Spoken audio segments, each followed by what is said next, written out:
Okay, during the last election, I was working with the secretariat of the gubernatorial candidates and also with the Ogun Ballot Revolution. Thank you.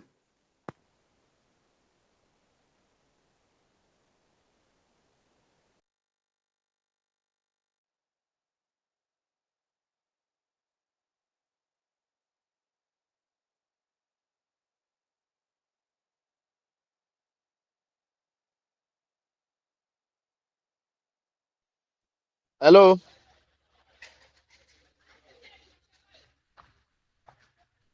Hello.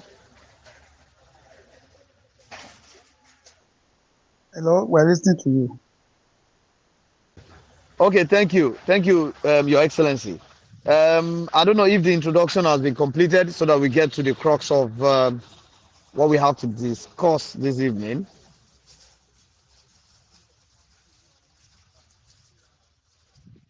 Hello, have we all introduced ourselves? Yeah, I've done mine.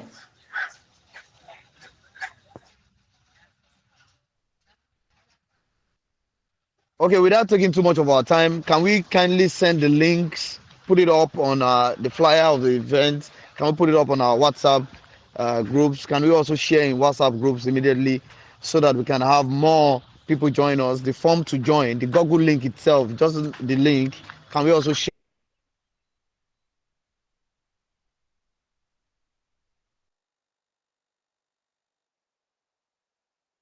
it immediately? Please, let's put that on our. Um,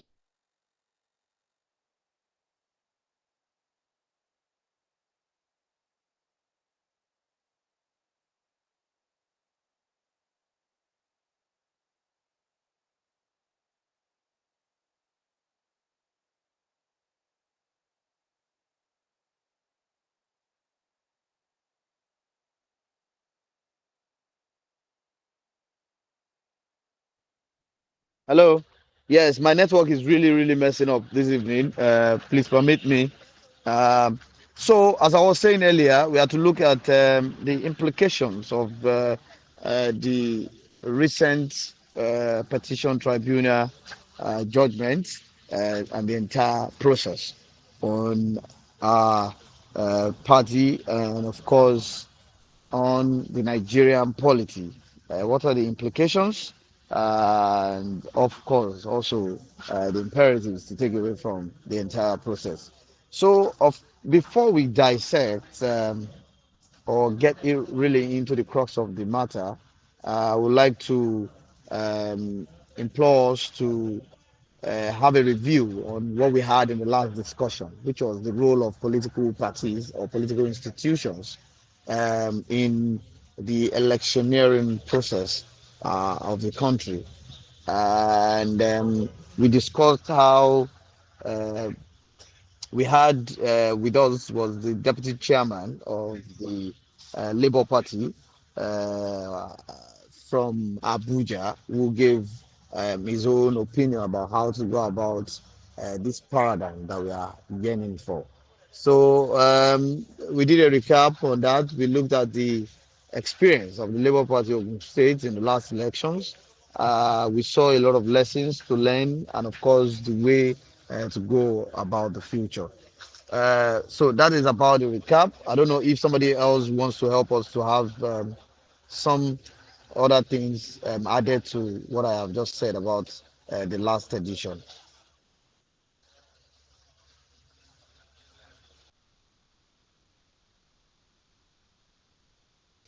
So, in the absence of that, of course, we'll have to get a teaser from uh, Comrade Kehinde Shogunle, the gubernatorial candidate in last elections, to set the ball rolling.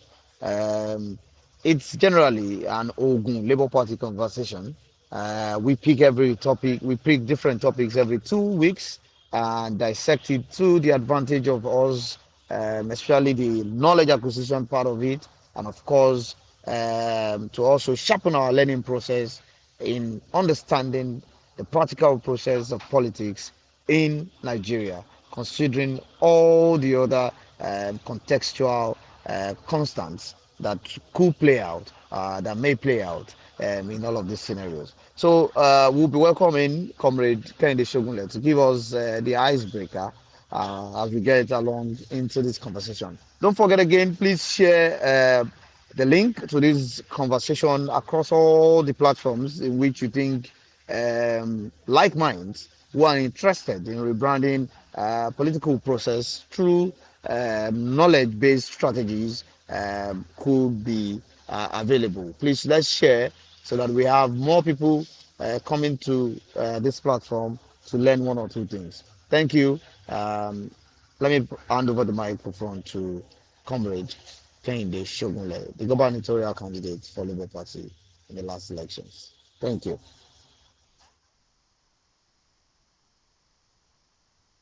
Hello, thank you very much. Good evening, everyone, and thank you very much for those of you with the resilience to continue the journey. I know these are not very pleasant times.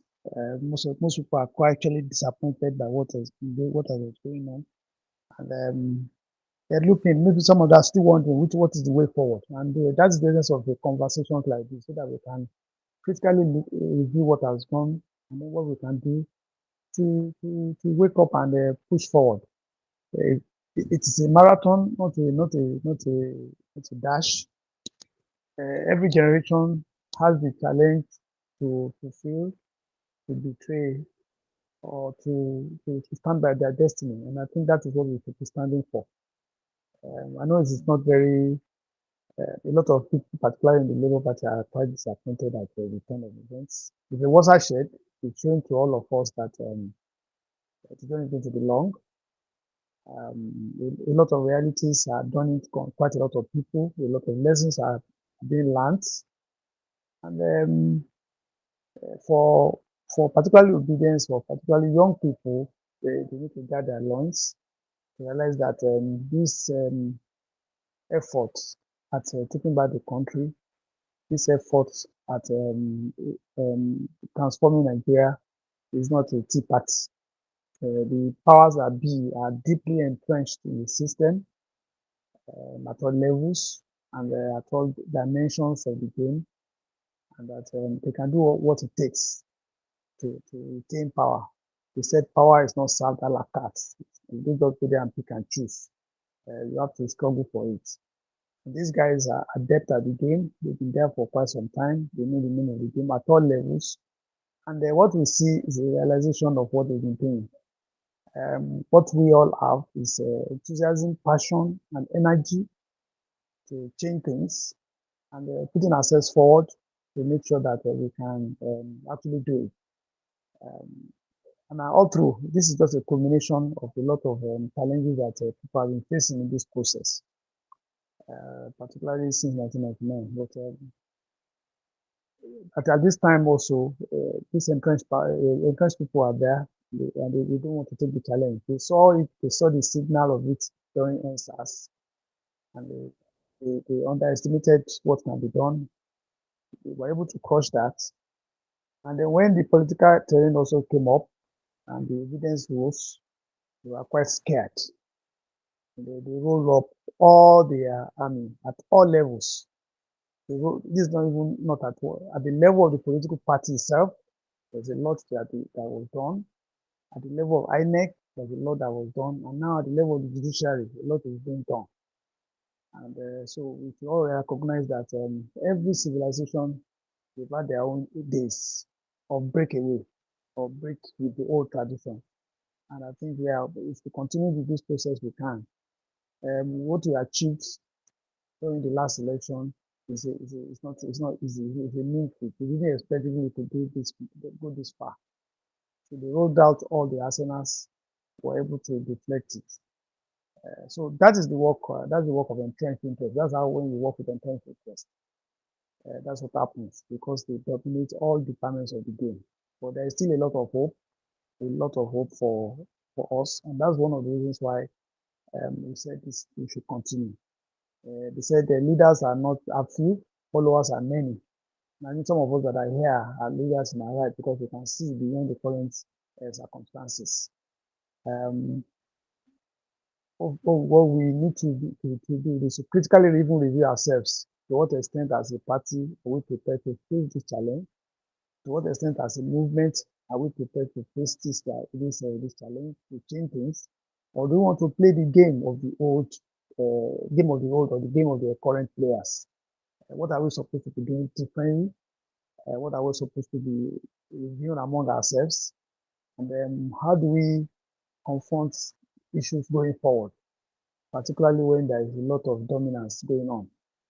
So I expect that in these discussions like this, we will brutally um, address issues, the lessons we have learned, the challenges we know that we have, um, and I know how we can begin to organize ourselves. They said agonize, not organize, not agonize. So we need to be reorganizing, and not stay too much, developing in self-pity, say it could have been, it could have been. But if we organize and we are consistent about it, I'm sure that at the end of the day, very soon, the change will occur. We need to also recognize that the journey of this 1,000 miles starts with one step.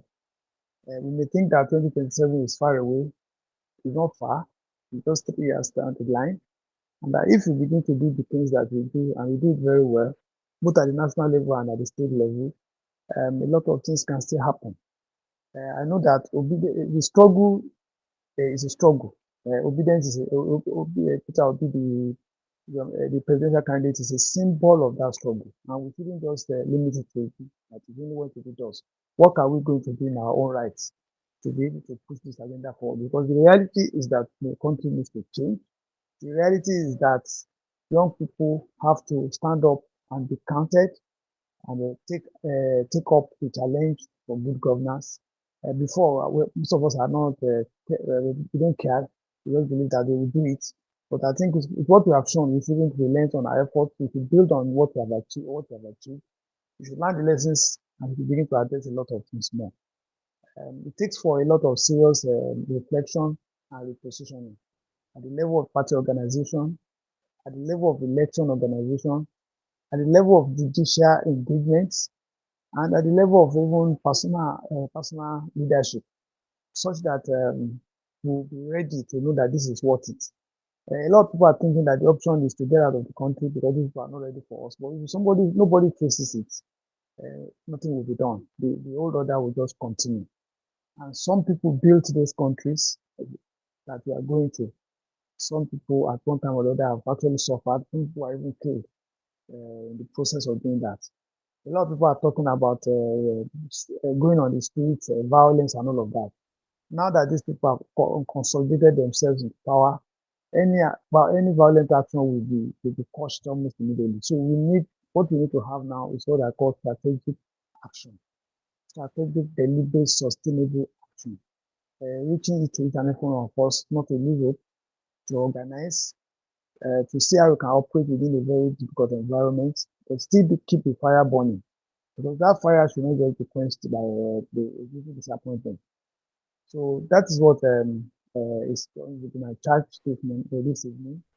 For all of us that are, for some of us that are here, that we should not relent. We should encourage other people to make sure that the work that has started, the effort and our labor will not be in vain. I welcome you all to this gathering. I can see the leader for Ogun West, Elder Adesola Akib, joining us. Welcome. And let us continue with the spirit of determination and commitment that with little efforts here and there, with engagements here and there, we can gradually make it. Whatever happens, we will still continue to have these discussions. I hope the guest speaker will come because I know he has a lot of insights like internal workings of the big campaign organization. He can give us some information that we can use to learn a lot of lessons and how we can organize ourselves. I'm quite happy that some of us are still here. Welcome, Mr. Adeyemi. I quite appreciate your presence.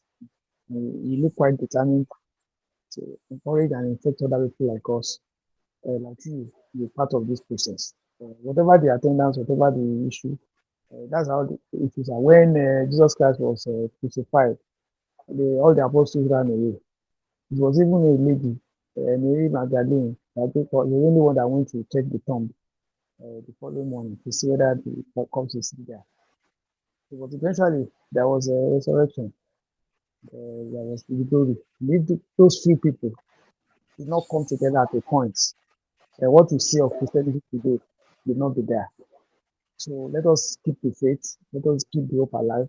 Let us continue to push, organize within our own various domains. And I know Nigeria needs the quality of people, and Nigeria needs the energy of the youth. Nigeria needs the passion and commitment to make it a country that we all deserve. Thank you very much. Unfortunately, Mr. Faloy has also, not that he has left, maybe he has a call, but somebody else can just take up the anchoring. Maybe Mr. Obo. I use the mic.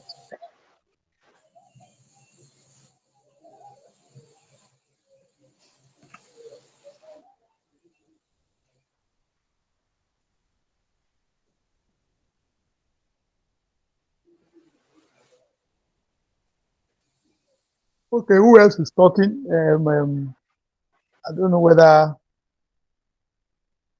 Mr. Olayemi or Mr. Adeyemi, what do you think about the judgment? So let's begin to just have a discussion like this until some of the anchor people come around. Yes.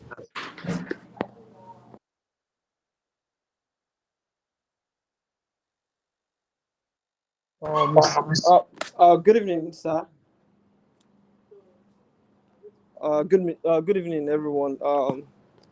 Trust we've had a wonderful day so far. Um, from my end, the judgment is actually not unexpected. Like the result of the judgment is not unexpected, and then um, according to the Nigerian Constitution and the electoral law, when we are not satisfied, if we are not satisfied with the electoral processes or results, the best place to go is the electoral petition tribunal, which we've done, and then so far what we all see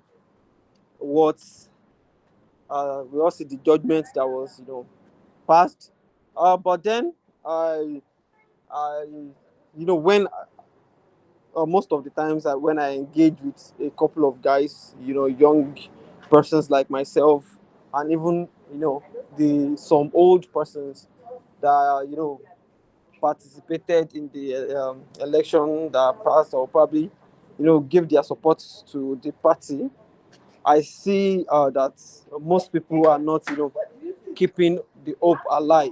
Yeah, I would say most people are not even aware of the of what it takes, what an election, well, what election takes, what an electioneering process is all about. And I believe this is not the right time for us to lose hope. Let's just keep up hope, and then let's see what appeal court has in store for us.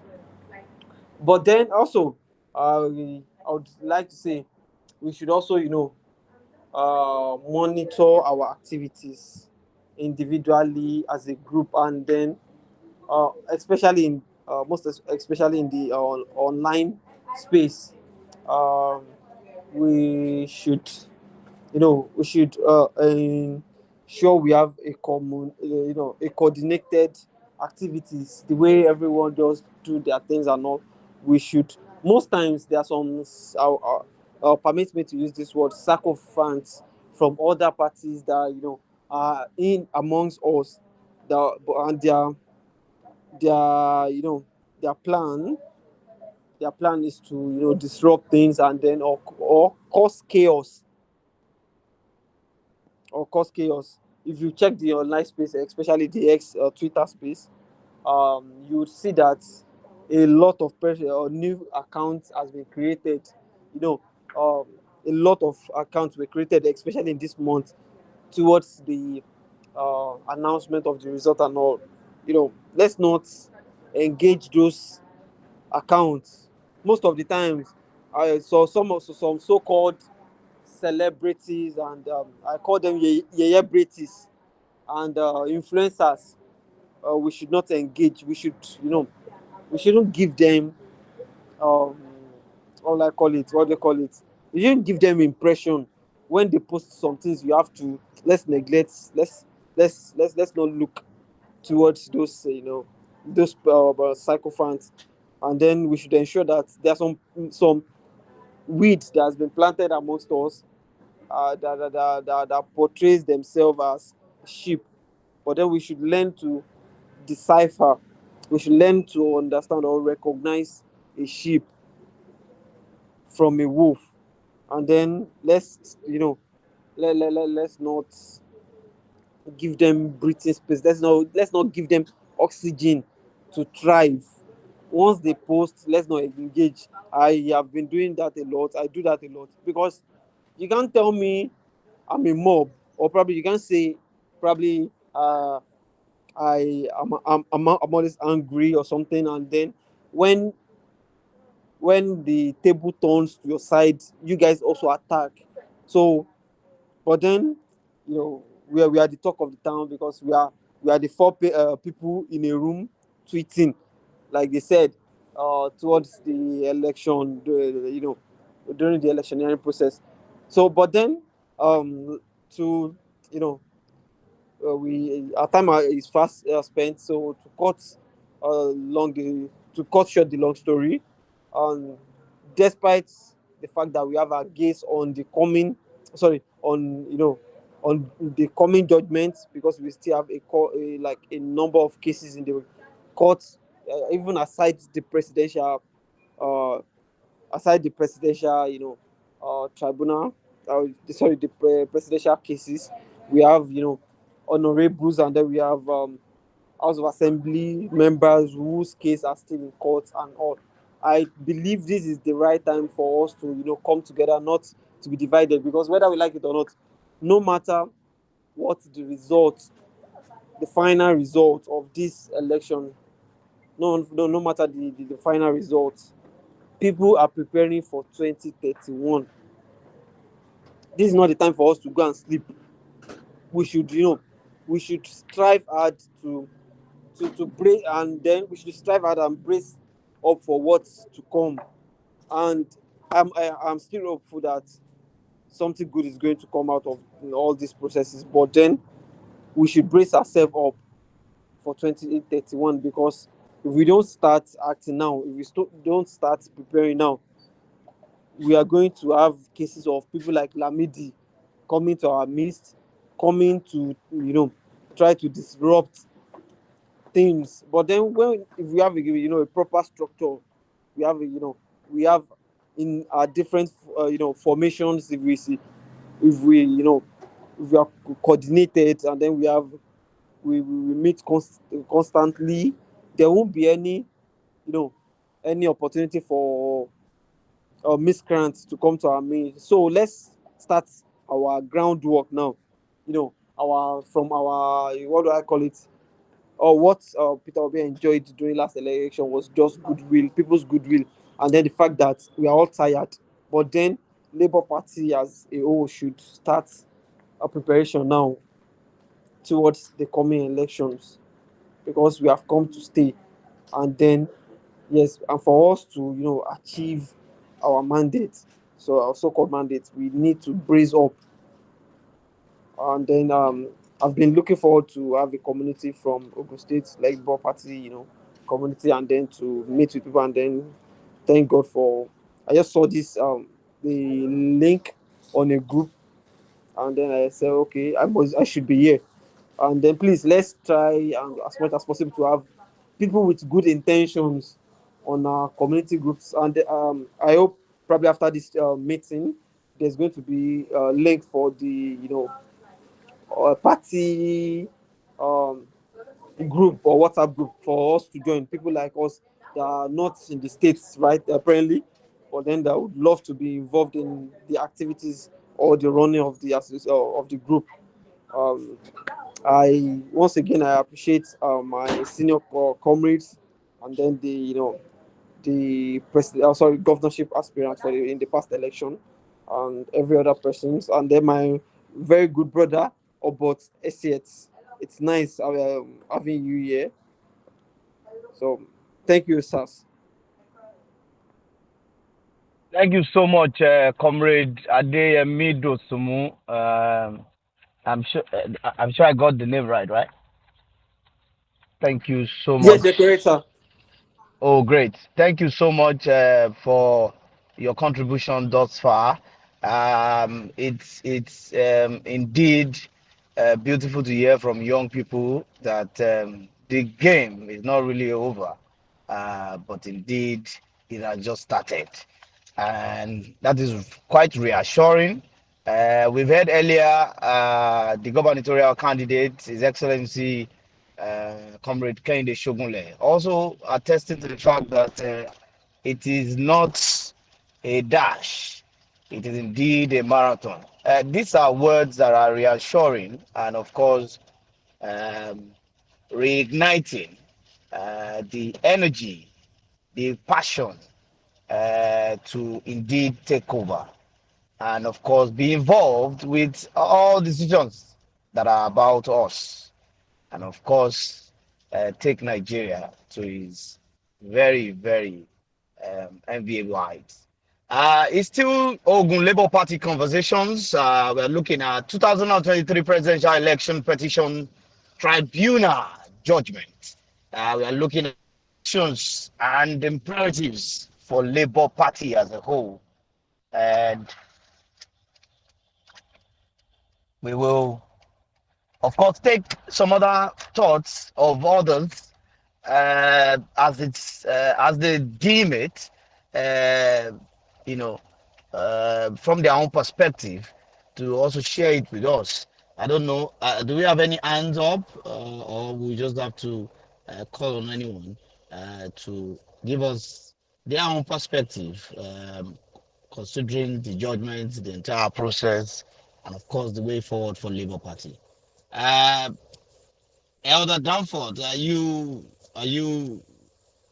re- requesting for the microphone?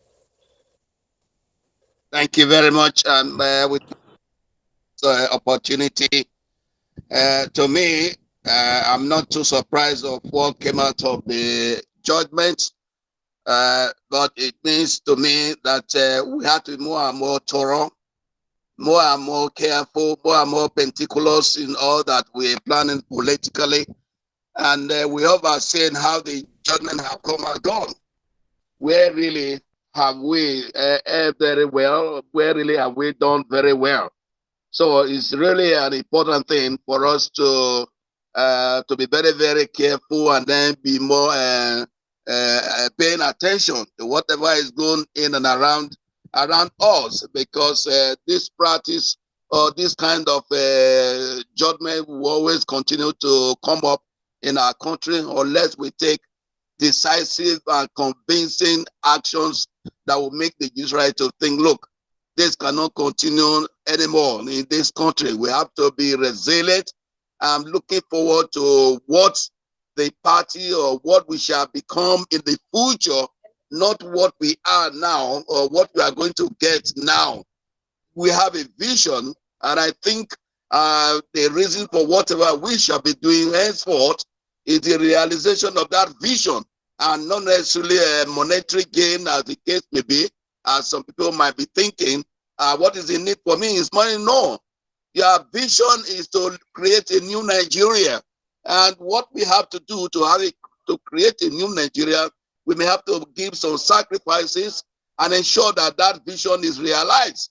And when the vision is realized, you will realize that the benefit that will be accruing will be more magnified and bigger than the monetary expectation that people are currently expecting anytime they are involved in any political activity. That's my take in it. Let the vision we have in mind be the reason to do whatever we do, both individually and collectively, so that we can forge ahead.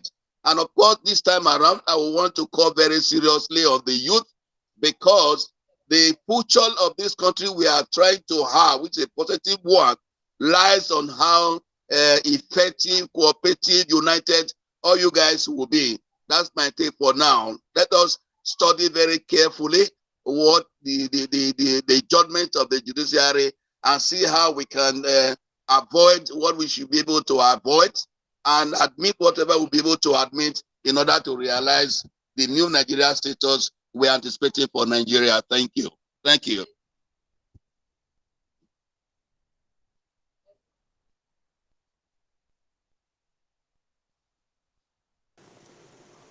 Okay, yeah, thank you very much, sir. That was a very good one. Any other person that has something to say? I think I have to stand in for Mr. Faloye now. He has an emergency to attend to.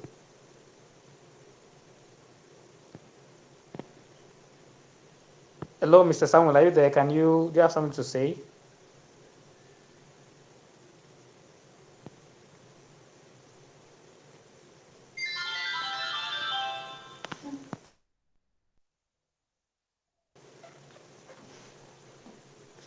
Hello? Hello, Hello, Yeah, Mr. Mr. Albert, Mr. please go Albert, please ahead. go ahead.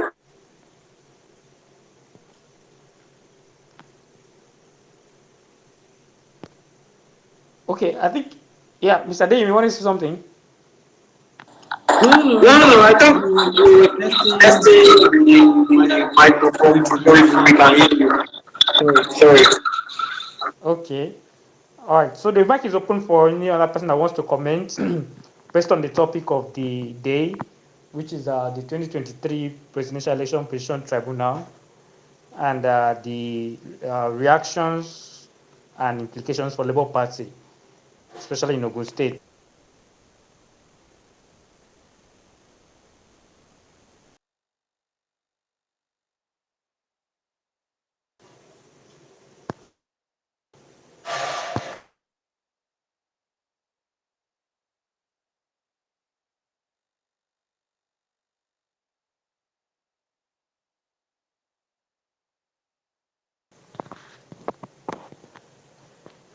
Can we hear from Mr. Adeshola?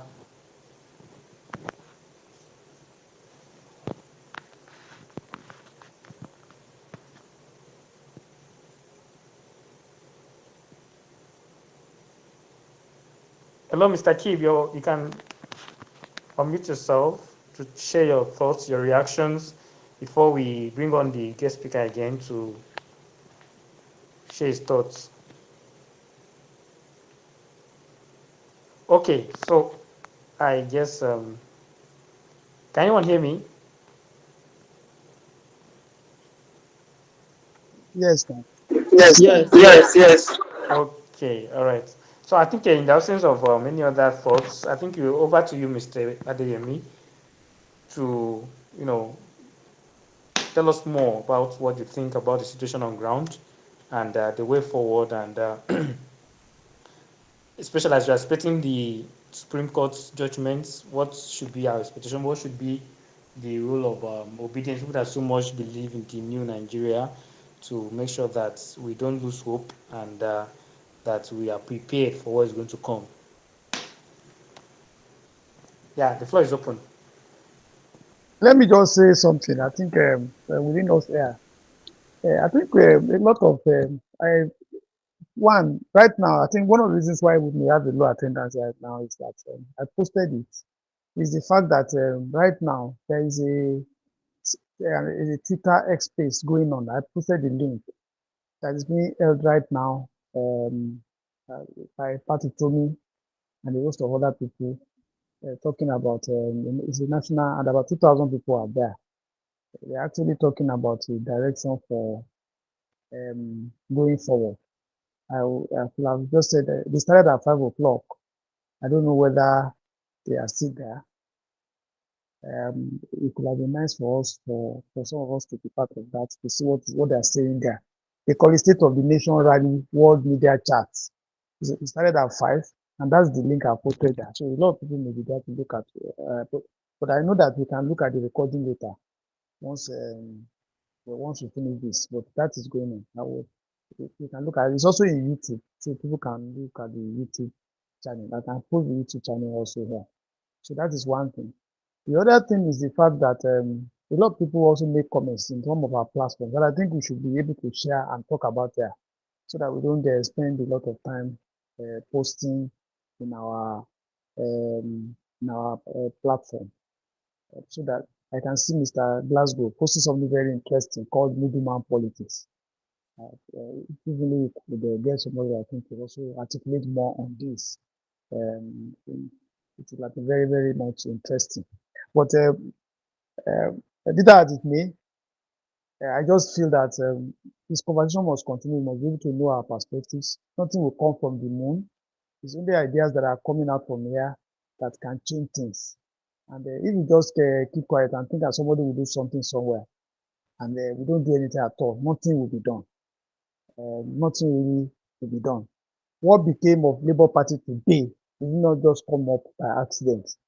It came up because some people got up and said, let us do something. Immediately after and I don't need to trace that because a lot of people may just think that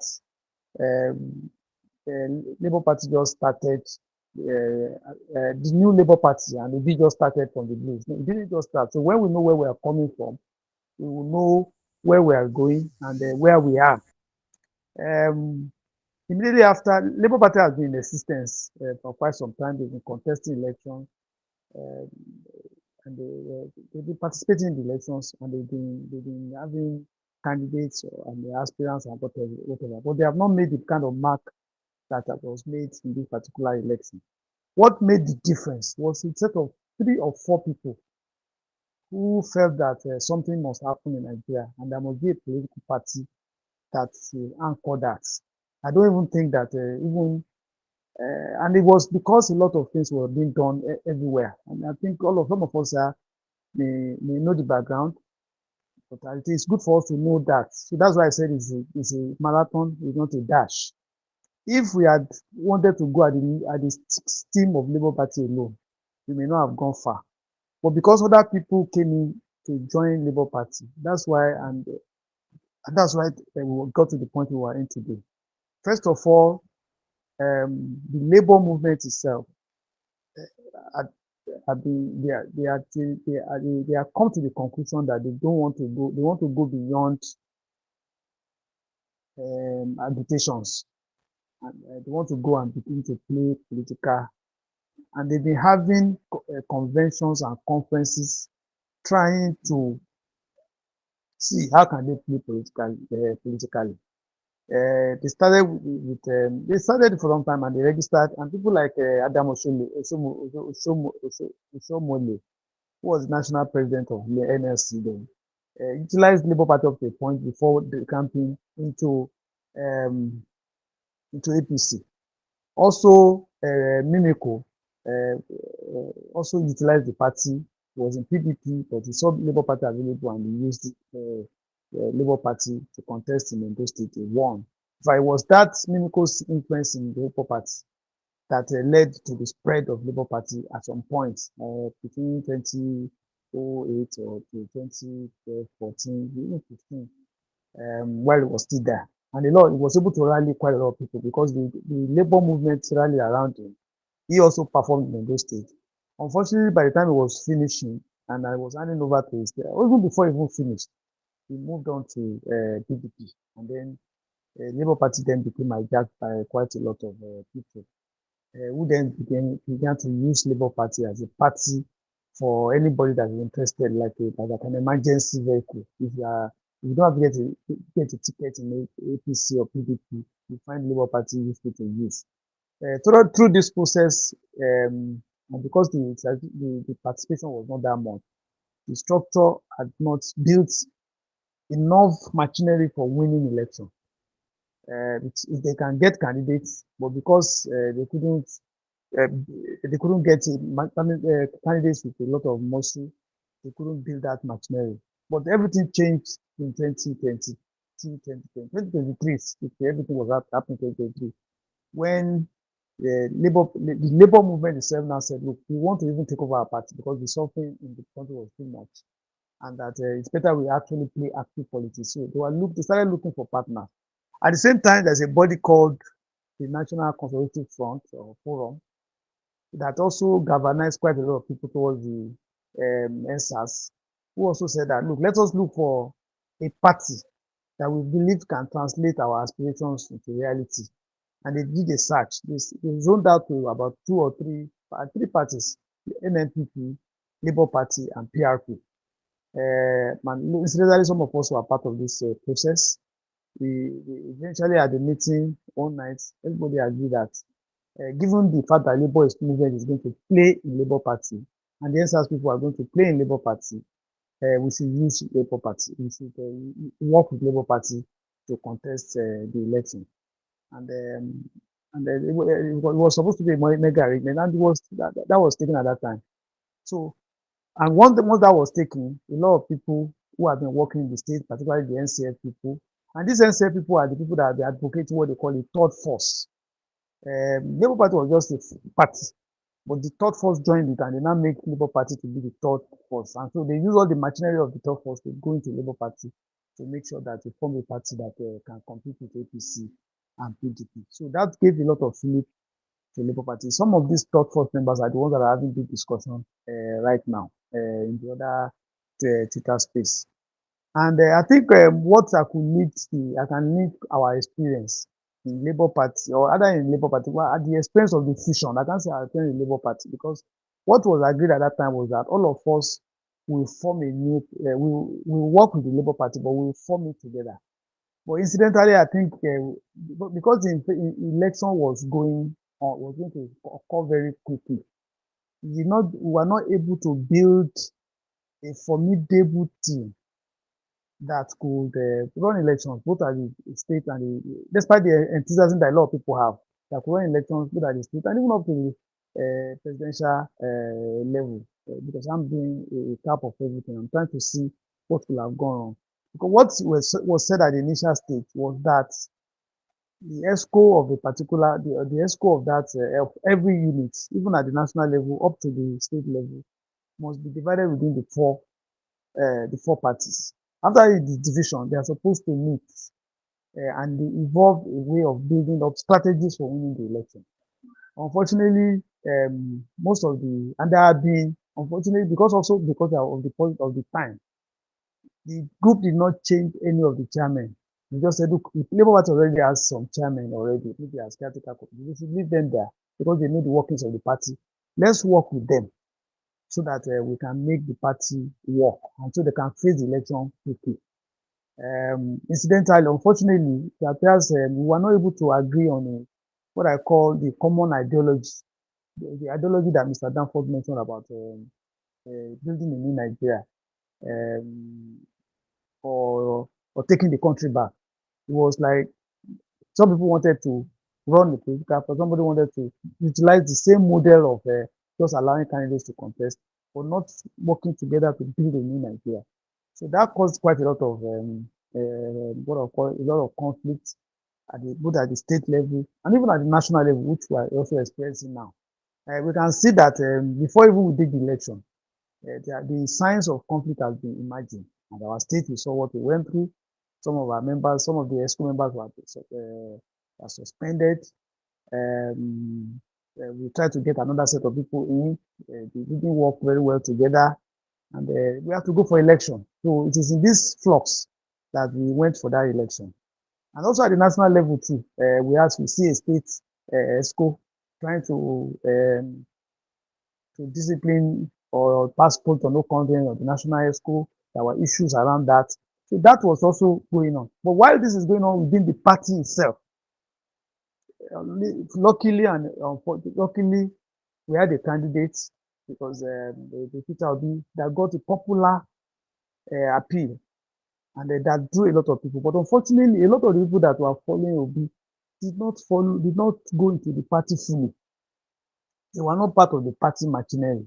So they were just carrying on with passion, enthusiasm, that we're going to vote, it's a bit. One lesson that I have learned is that if no matter the passion you have, no matter the enthusiasm you have, no matter the energy you have, if you don't pass it through a structure, what we experience is what we are going to experience. What I mean a structure is that at the end of the day, voting is done at the polling unit.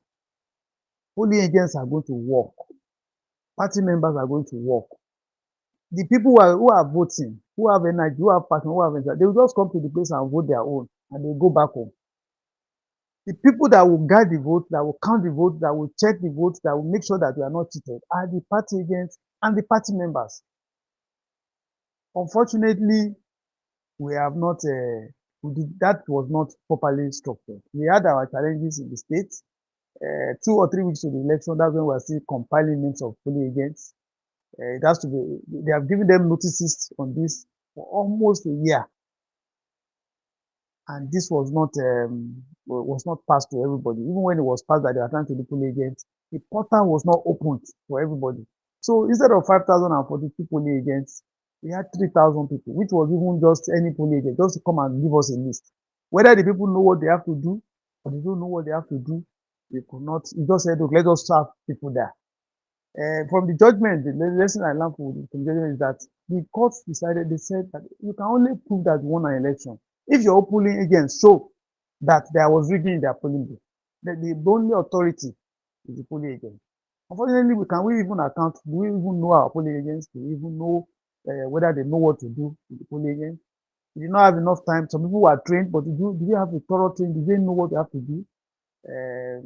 So that all that weakness translates into what we experienced, particularly on the voting, and that I can say that can also have accounted for what happened all over the country.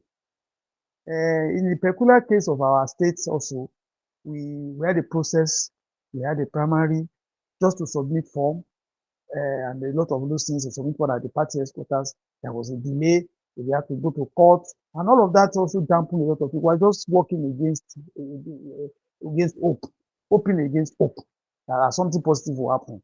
People are going to vote for us. But we never had, even when we tried to build a structure or build a process that can translate into the election, it was not quite possible. How can we go for a presidential election when we don't have any candidate for our assembly? When we didn't have all the candidates for the Senate, we were still having conflict on the Senate. We have conflict on the House of Reps. Who will man the polling? Who has peculiar interests? So for me, those are the issues that we are hoping against hope for, because it's a structure. All these other parties have people.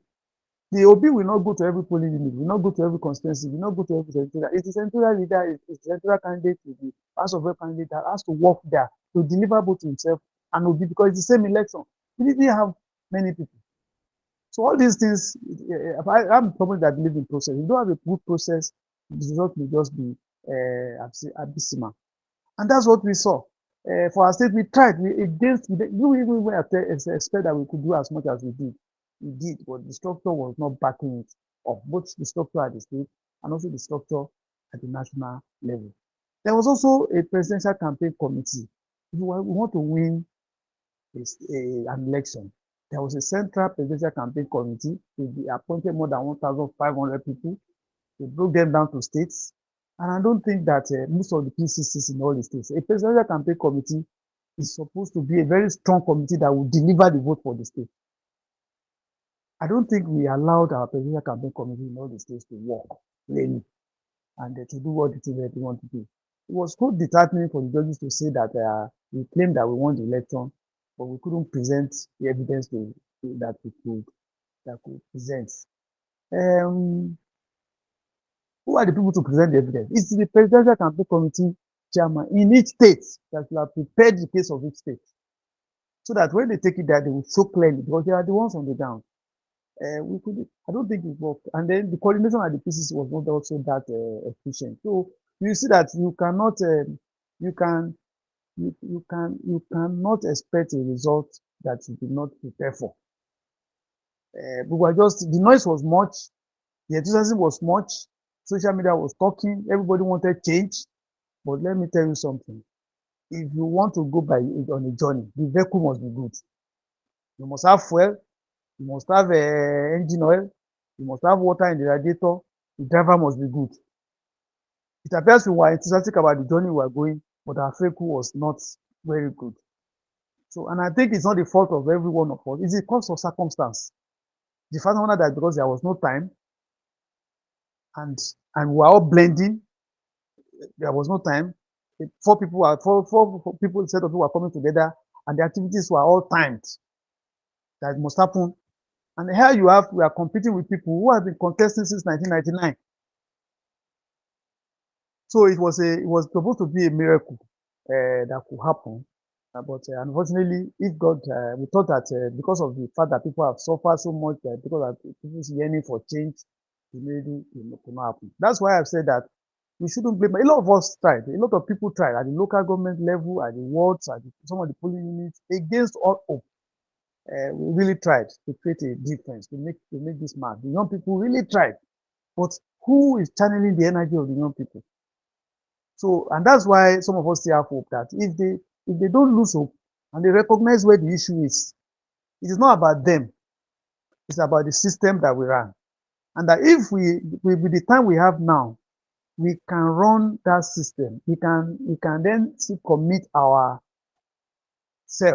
to the same cause. We can then run the system. We can now rebuild that system. Then I'm sure very soon, despite the energy, despite everything, people have taken out an incumbent government before.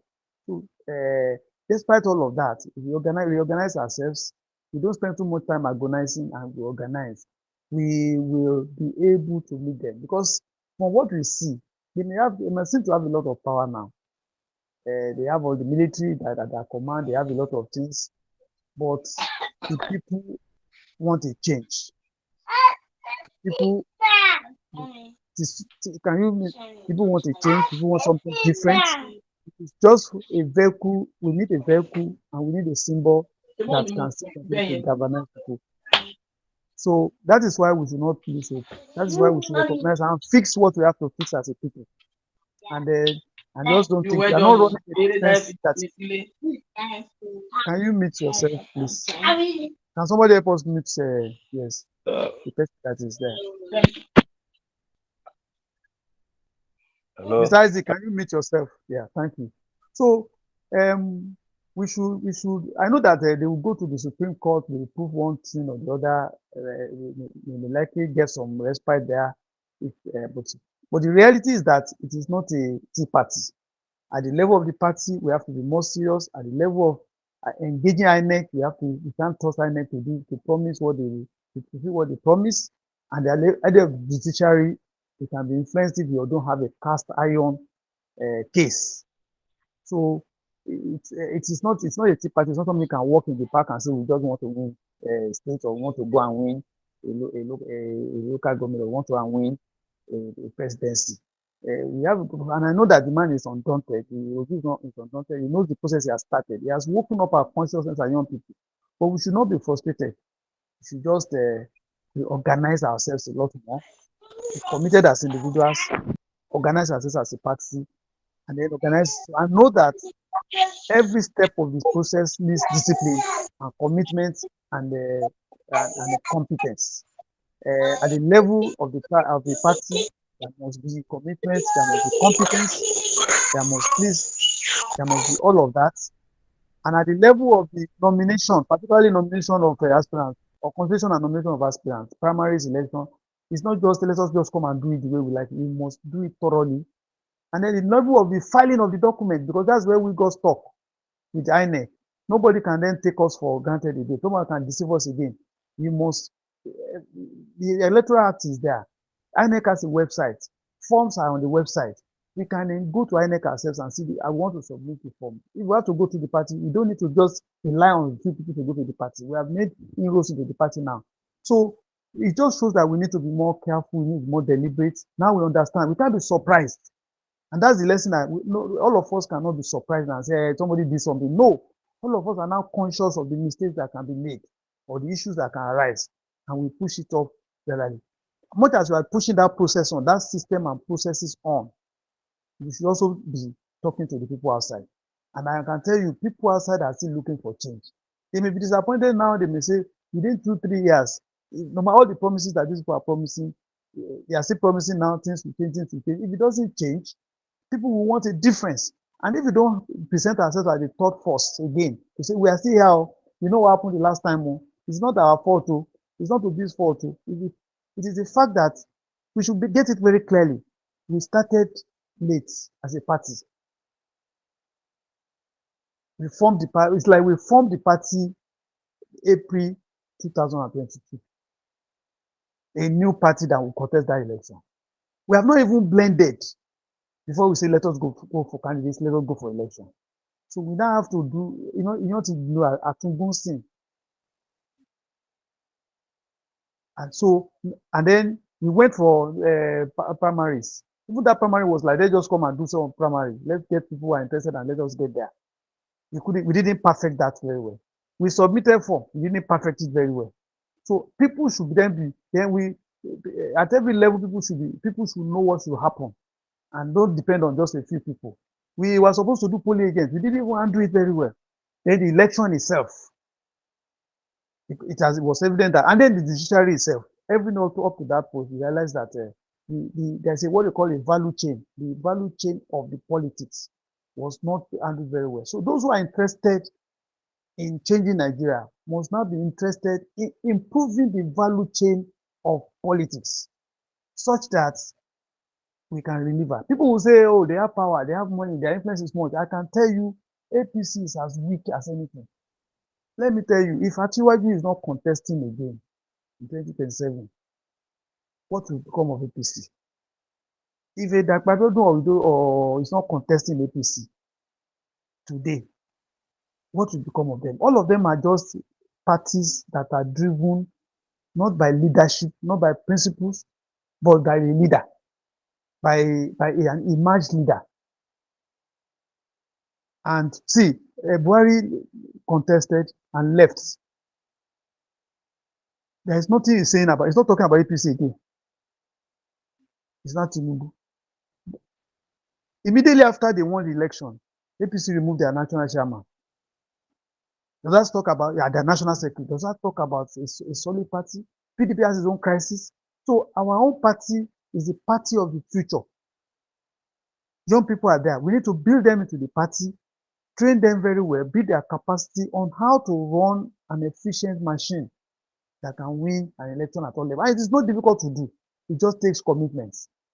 It takes determination that this is possible.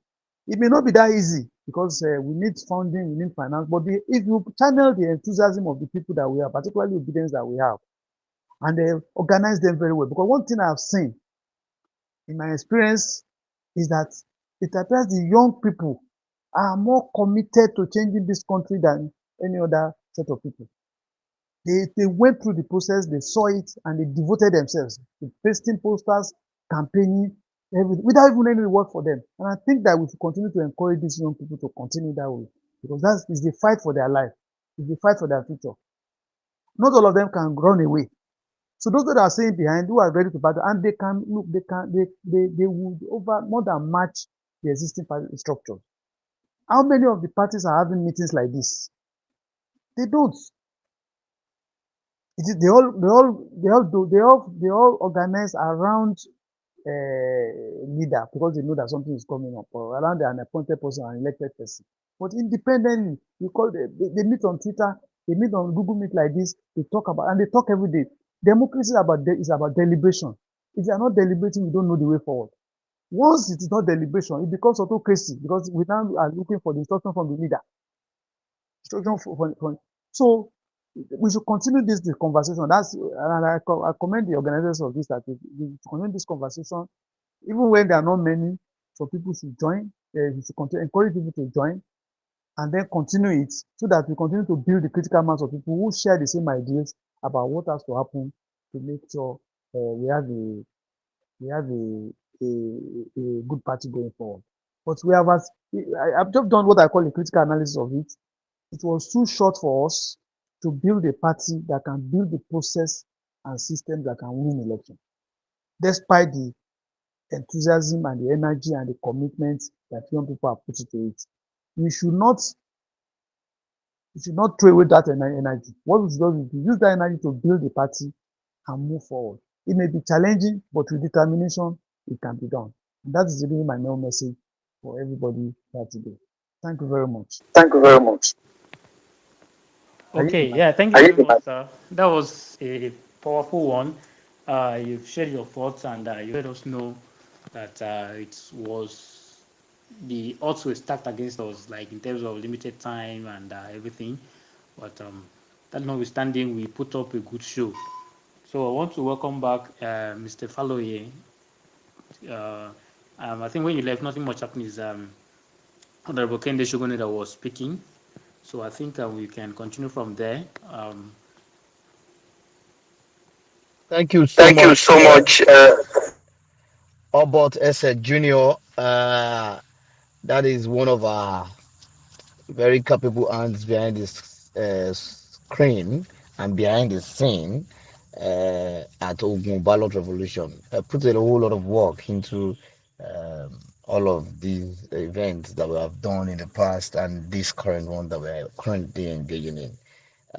Please, I want to indulge uh, uh, us to really appreciate Comrade Kennedy Shogunle for having been there um, when he didn't have any reason to be there, actually, and still being there, and of course, reassuring us again that indeed he would hold us hand in hand till we begin to be more involved in decisions about us, such that it won't be uh, people, a few people, as I said, making or taking decisions about us without us.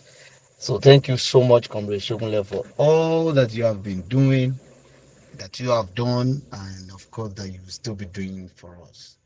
If I remember, it was about 2 years or thereabouts ago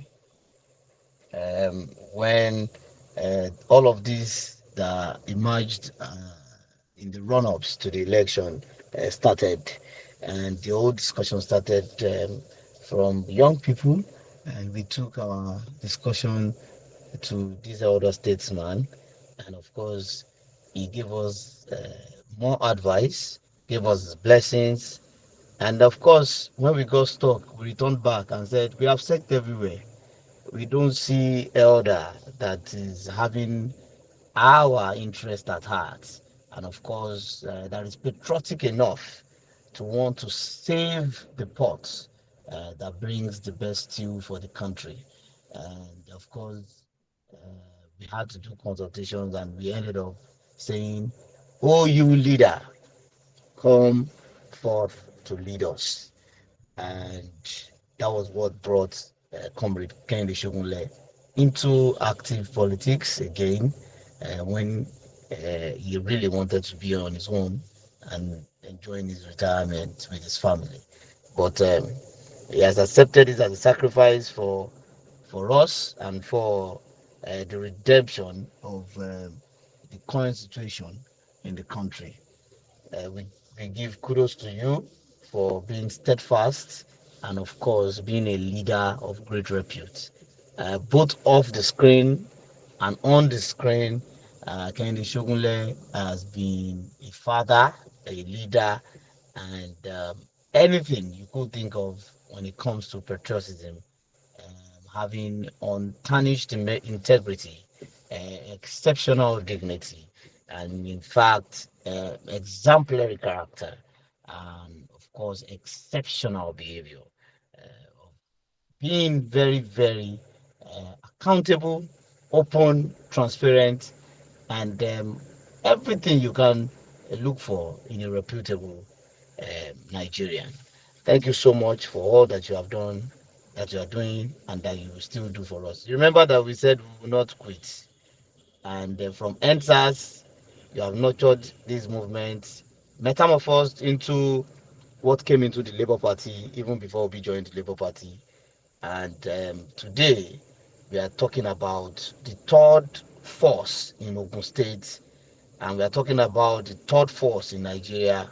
Labour Party has indeed come to stay, and it will indeed achieve its predetermined objectives of being the party for the common man, where everybody enshrined with the constitutional right to be voted for can come into the party without having humongous illegitimate funds to share around, and will be ready to serve their people without going through a tormenting process that has been stinkingly monetized over the years. Thank you so much for these dreams that you have for this political party, dreams that you have for young people, and of course, we cannot thank you enough. Thank you, Comrade Kenny Shokunle. I don't know Our if we guest, have. our guest speaker is here. Oh, great. It's at this junction that I will be handing the microphone to the leader of the support groups in the last elections. That was indeed very active all through the campaigns, the mobilization. I'm talking about Comrade Olayemi Bolutfe. Who will be giving us some short icebreaker, of course, and also introducing the guest speaker for tonight. Just a short one so that we can be keeping to time as The we man have has left again. promised. But Maybe he's maybe having while he's speaking, the challenges. man will join us here. Yes. Olayemi can speak, yes. Thank you, Your Excellency, sir. Thank you so very much, sir. Sincerely from my heart, I really appreciate your support so far for the young people of this great country.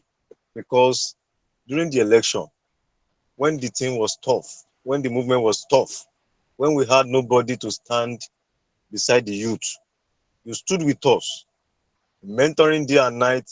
You accommodated us to your inner circle of your room. Because of what? Because you believe in the future of this country. And you always say something that you young people are the one that will take over this leadership. You are the future of this country. We are going, we have done our own, but we have to take you guys to the right path. So sometimes your word always echo in my head. Thank you so very much for all the support. And I personally will never forget your support because as a leader of the movement, as a leader of support group during the last election, sincerely speaking, if not because of you, we'll have had a lot of chaos in the state politically. But because of your daily guidance and your daily, mentoring, you give us the right path, and that is the path we are following. Thank you so very much. Concerning the election petition tribunal that just, happened, some days ago, well, I was very, very disappointed because of the fact that what we are expecting as youth from the judiciary is not what they delivered because of the fact that we know the people in power, we know what they can do, we know they have the resources to be able to buy the judge. Because all things being equal, if Peter Obi was declared that day, we know the power block that will have gone down in this country. But because of the power that be and how they have structured the whole system, they wrote the judgment for themselves. And also, we have learned from this last election, we have learned how the movement itself failed. In what? In joining the party properly. Because for some of us that are actively participated in the last election, we have seen that no matter the noise we make online, offline, if we did not follow some principles, if we did not follow some system and structure, no matter the noise we are making, it will all end in vain. And those are the lessons we have learned. And I'm very, very sure that next election, because of all the lessons we have learned, we are going to come out very stronger. Thank you so very much, Comrade Ayofaloye. Let me give Mr. Derek the floor to continue from here. Thank you.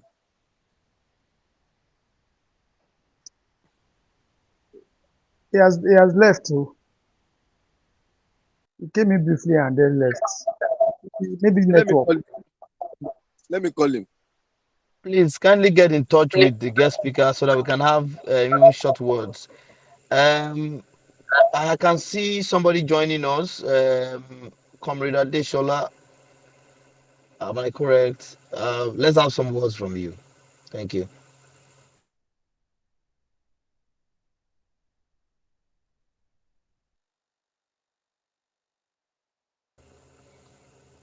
Um, Comrade Adeshola, are you there?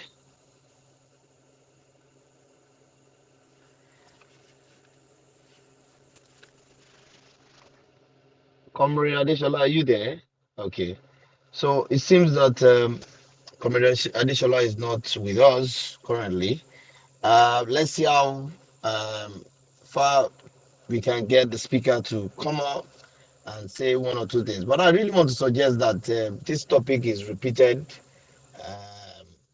next 2 weeks, and probably will have done enough publicity around it. It may be tweaked a bit so that it doesn't look like we are repeating the same topic. But I really want us to talk about the observation, what we have learned, and a lot of what has shaped our perspective about the Nigerian political system. Do we really have a hope for the future?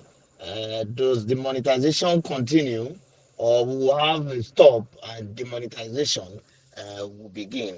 Indeed, what are the prospects that we will begin to look at credibility, we will begin to look at competence, begin to look at capability, and not really how much wealth, either legitimate or illegitimate, that people have garnered, or how much funds they can really spill around to get into positions of authority and leadership. What prospect does our system have in line with all of these observations that we have seen play out in the um, last few months, from elections to the petition tribunals across the country, and of course the major one, the Presidential Electoral Petition Tribunal. Of course, it wasn't the way we wanted it, but again, are there lessons to really learn other than the one that we know that the judiciary has also been captured, and there's a lot of failure on the part of our major systems, from the legislative to the judiciary. And do we indeed have any hope to look forward to in the nearest future? And are we sure that even if this generation of politicians move away, are we sure that these practices will not continue with those that will take over from them? These are many germane, troublesome perspectives that gives a lot of us, you know, a high BP, and of course, sleepless nights. Indeed, it's something to really think about. The way this country is going, the increasing poverty rate, the increasing unemployment rate, the increasing uh, death of uh, immorality, and of course, ethics amongst the population. And of course, the way and manner in which we have jettisoned credibility, capability, merit, and many more indicators that is used to actually authorize people to be leaders everywhere else in the world. Are you concerned the way I am concerned? Of course, the floor is open while we wait for the guest speaker. Of course, probably round up after a couple of comments on this perspective. Thank you. Okay, I don't know what Olayemi asked for us, but let me just, I think you're asking the right questions, and you're asking the right, if you can ask the right questions, you can get the right answers. I think you are asking the right questions. A lot of people believe that Nigeria demands realism, not idealism. Now, if they realize that ideas rule the world eventually, then those who are thinking they are realists, which is the realism is, look, it is a monetarism. It is grab it, get it, and do whatever you need. Whatever people are saying now is what they think is the reality. But there is a place for principles, there's a place for integrity, there's a place for competence, capability, and all of that. And if you test even those people that are realistic, that we are looking at, if you test this government, right from this is over 100 days now, you will begin every day, you begin to see the gaps that are in the system. This is where we have a government that was actually reviewing its ministerial nominees even before what's it called, reviewing it before they were sworn in. What is the point in bringing, you take a decision and you have, before you even finish that decision, you consummated it, you have often tried to review it based on some other considerations. Here we see gaps. You can see a lot of issues around the ministers. People that have been either indicted before, clearly becoming prominent members. So it is the same old game. Even in this trip that they just went for, you can see that they had a meeting with the UAE people, and then they said that they have lifted the ban of the Emirates and whatever, and the airlines. Which is not true. Good enough, those people got into discussion with you, but that should not then make you to mislead the people. So you can really to tell you about what is happening. If you have not gotten the right thing, say you have not gotten it, but you are in discussion. Where is the place of integrity? Why should we be doing propaganda? You see, and those are the kind of things that we see, that some of us see that no matter the advantage they have today, it cannot last. It is not based on principles. And we don't want the future of this country to continue to be like that. We are headed for a doom. So that's why for some of us, particularly for the younger generation that we are talking to, we should still continue to hold fast. We will survive. No matter. But if we begin to say we want to survive in iniquity, we are going to go follow the same path with them. It's everybody for himself. That's what everybody is doing now. Whatever you do, whichever way to find it, so far the end justifies the means. That's where they're working now. So it probably may have some advantages, and it will not continue. Okay, look at what just happened. They delivered a judgment within a few hours when the decision was issued. We saw the header of the legal team on the judgments, and they are now explaining it's a watermark. They decided to watermark 800 pages. What's the point? If you want to label, you say copied license to, copied issue to this. We know, but it was there. It was part of the script. There's no point. But people, when you talk about this, they think that it doesn't have something to explain. We will know what will happen in the coming weeks, because I know that the other parties will not take it lying low. You have no issue to the other parties that will not need, who are going to use it for the Supreme Court. You use it to your own party, and here, lo and behold, you see it. And from the tone of the judgment, you can see what has happened. So, and you can see a lot of absurdities that any right-thinking person just say, okay, even when they have gold in this, can I go and help them to share part of that gold? And that's the place of principle, and that's what we do. It is the truth. It is righteousness that exalts a nation. Whatever these people are building are not based on righteousness.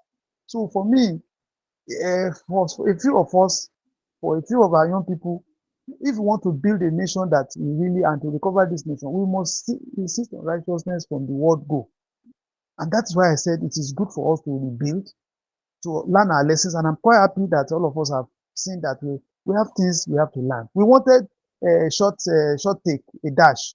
Let's quickly do it, get a ticket and get in. But nature, you cannot have a baby without spending 9 months. I'm not saying that you cannot. It will be a premature baby. So God has said we must learn this lesson, because building a nation is not a 9-month dash. It's not a 10-month dash. It has taken so long for us to get to this point. It must also. I'm not thinking that it should take that long, but we must learn the right lessons. I, for one, have learned a lot of lessons in this process. Didn't know it was an advantage that this is a party, the ticket will be not be as expensive as the other ones. But there are so many concessions, there are so many things we did. We believe that the party members, the party ESCO are going to do the righteous. We know their history. We were very careful. We thought they had changed, not knowing that the leopard cannot change his color.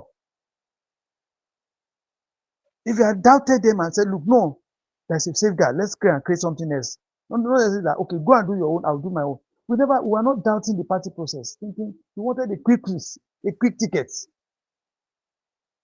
So many, I've reflected on it. We wanted a quick ticket. We get this place, we get the ticket, and this will do it for us, not knowing that we know the history now. Why did we not learn from it. So those are the kind of things that we will not take it for granted. The INEC, we know that they've been doing, we did engage INEC. I don't know how much engagement even the people did with INEC. So a whole lot of processes, but I'm happy that some of us can imbibe this. There should still be a place for commitment, competence, capability.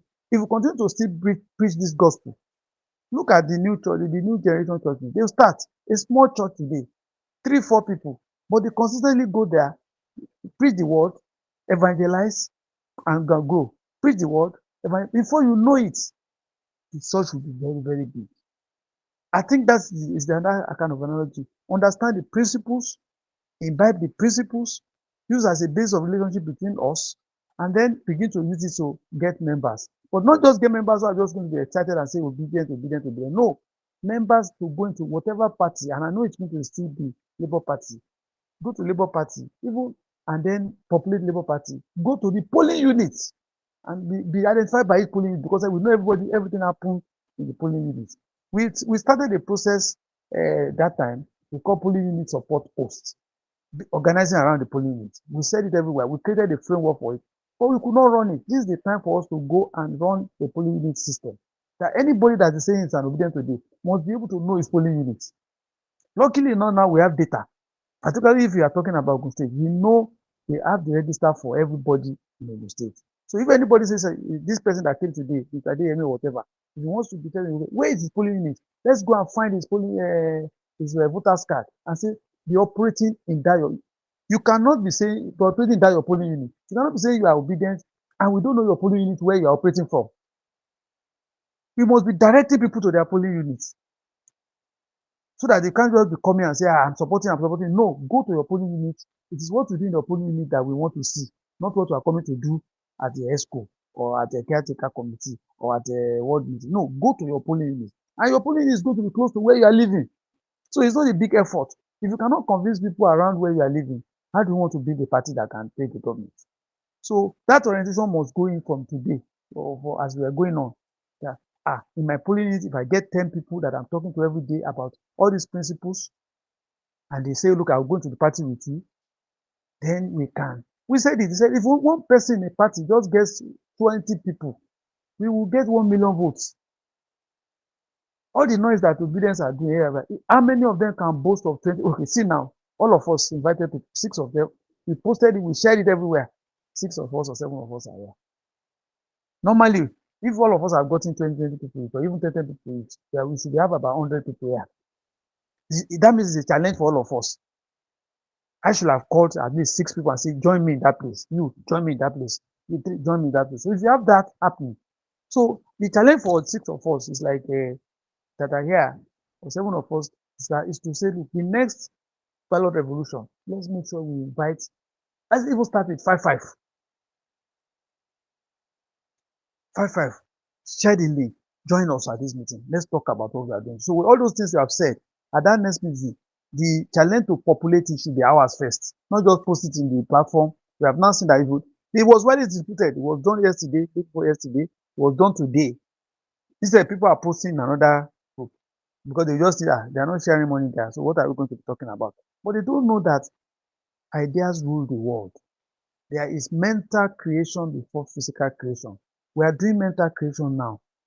If you don't do the mental creation well, physical creation will be confused.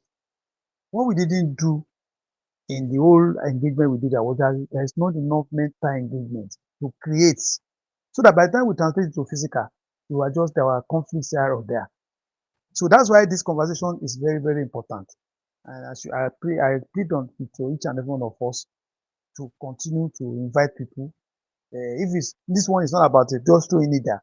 Invite personally people. I want you to join me in this platform. So for us to have this 2 hours discussion and we leave about it. When we do that, if we are getting 100, if we have 120 people in this platform, it will be more interesting. And just 5 people per person. Just personally say, I want to invite you to this discussion. And then you see that from there, we now implore them to also invite another 5 people. If 5 of us invite 5 people, we have 50 people or 120 people. Then if 5 people, all of the 120 people also invite 5 people. And that's the minimum commitment they have. It's just a matter of sharing and telling them to come now, join now. If I had said no that people know, I would have quickly called some people and said, "Can you join us in this? Join us in this conversation?" And what I want to just begin to do now, I don't want to be calling on the forcing party or movement or third force outside this kind of conversation. Anything you want to go, let's come and talk about it here. And then when we go, we go. Rather than bugging ourselves with the problem of Nigeria outside when we should be working. But let us create these 2 hours. Let's invite people. I think once we do this one old one approach, we find out that the flame will grow and we can begin the process of creating the country of our dreams. Thank you very much. I yield to my prayer. Thank you so much, comrade. It's been a very wonderful time listening to you, and of course, a lot of your submissions. I mean, um,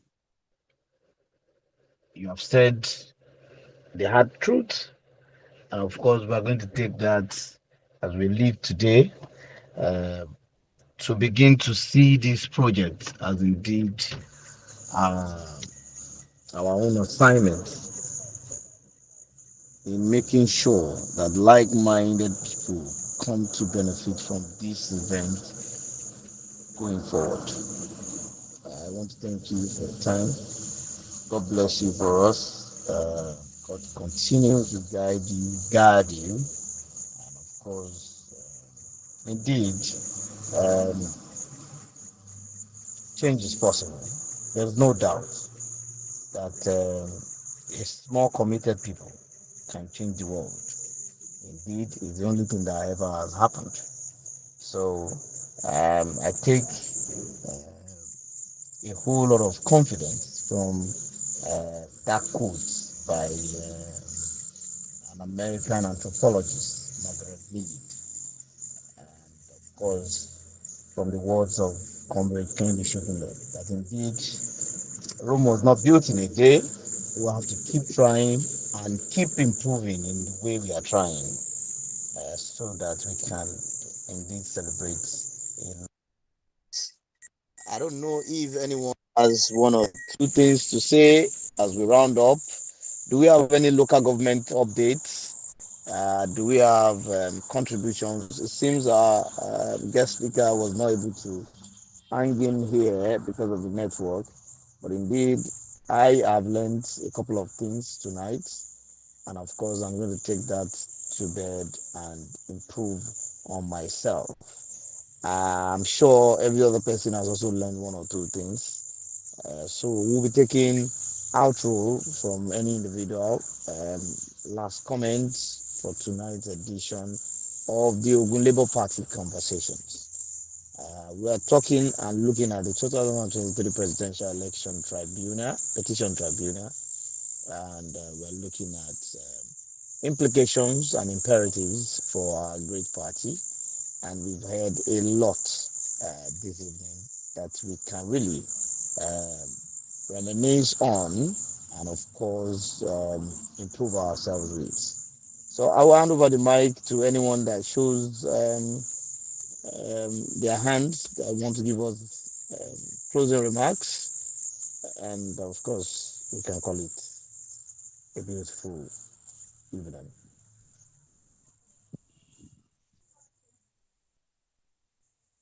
Sir Danforth, you have the microphone. Help us with closing remarks, and of course, we can round up. Thank you so much. Yeah, thank you so much, everyone. I want to thank particularly my brother KS. All his analysis are correct. The message I want us individually to take home is this: an assignment. Now, the electionary activities analysis have been done excellently well by His Excellency KS. Now, the question is, all of us seated here, go home, look at the areas he had analyzed very well, the areas he has pointed out, go and devise, go and develop a strategy or a suggestion that you think might be used to block some of the potholes that he indicated, that he explained, he exposed to us. For example, taking that of the pulling unit.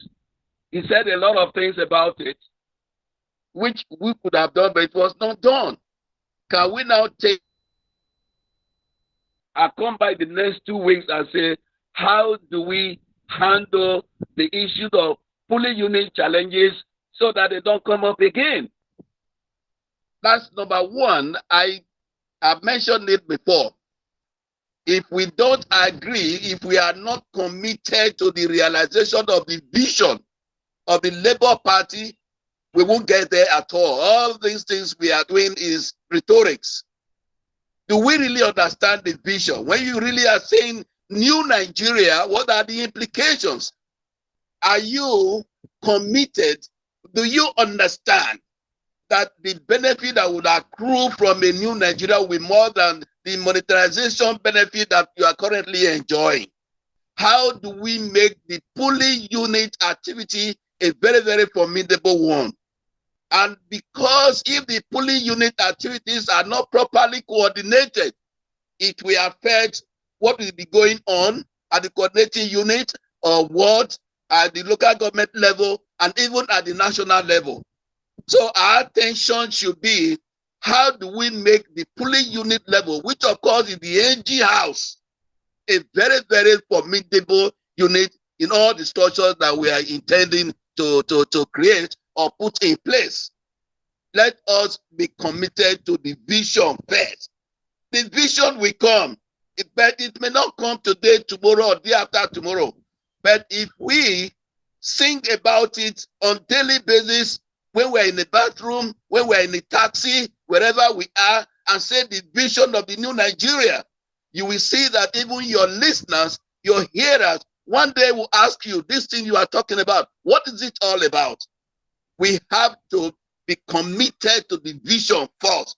That is the only place, that is the only thing, that is the only strategy that will lead us to the promised land. But then I want to encourage us that the realization of the vision might not be a simple thing. It will come, but it might not be today, tomorrow, but it will definitely come. Let's hold on steadfastly to that vision and let's begin to challenge ourselves individually. How do I play a part in the realization of the new vision? That's my takeaway from the discussion tonight. It has been a very formidable one, very, very enhancing and encouraging. Let's keep steadfastly to it. It might be what? It might be challenging. They said life is not a bed of roses. If you have to have success, you have to deny yourself of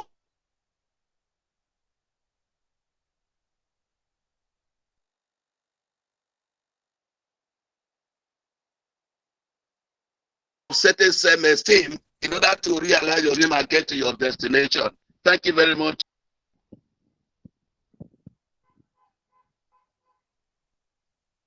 So before you go, sir, before you wrap up, Ayo, I think I like that point you mentioned about vision, being anchoring to the vision. Two things I said, which is also we need to reinforce.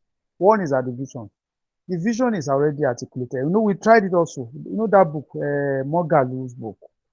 What is the title of that book? We wanted to articulate that, expatiate on that, build, innovate, and grow. That has captured the vision that we need for Nigeria. We said we will spend time among all of us to understand that vision. That's what we wanted to do in our APG and all of that. Unfortunately, also, like I said, that we didn't have time to build that vision. So, because I was looking for what can OBIdient stand for? What do they stand for? But we said we saw it in a book. We shared the book. We said we should begin to talk about it. Unfortunately, we could not do it. This may be a time, particularly for it's a suggestion for the battle of revolution. Sometimes after we have done the postmortem of this, maybe it's one or two, to begin to talk about what are we looking for in a new Nigeria, and that have people to take that book, at this particularly the pertinent area, to begin to talk about it and compare what these people are doing, so that we have. You see, every revolution starts with a book. A lot of people don't know. Yes. Every revolution. The Christian revolution is Bible. The Islam revolution is Quran. the Buddhist revolution. Every revolution has a book. If you don't have a book that everybody can draw inspiration from, everybody will be thinking, this new Nigeria, let everybody be talking about it. You will say that we may not agree safe. But when it has been articulated somehow, it doesn't matter, Karl Marx, all of them. So, a great message in the light of the truth. A whole lot of them, every reason must have a document. And that when we begin to share from that source and we expatiate it, it may just be, the book may be simple, but when we begin to expand it, we realize it captures what we have to do. I have read that book and I've seen that this is where somebody has described the future that we want in Nigeria. For how many people, Peter Mogalu may not have been, or Mogalu may not have been a Labour Party person, but the fact that he has is a Nigerian, and we're talking about a Nigerian. Why can't we adopt it? I pushed it to an extent, but people are just leaving it aside. But let us take that and begin to expatiate the concept there and begin to share it and say, in this chapter, I talked about this. In this place, it talk about this. Talk about education, foreign policy, leadership, politics, role of women, role of youth. Everything is being defined there. We can articulate that and then begin to espouse that. And then that's the vision that he's talking about. So that anybody that comes to join, first of all, goes to have to go and read that book. Not just an obedient. An obedient comes to the when he sees money, he begins to he will spoil himself.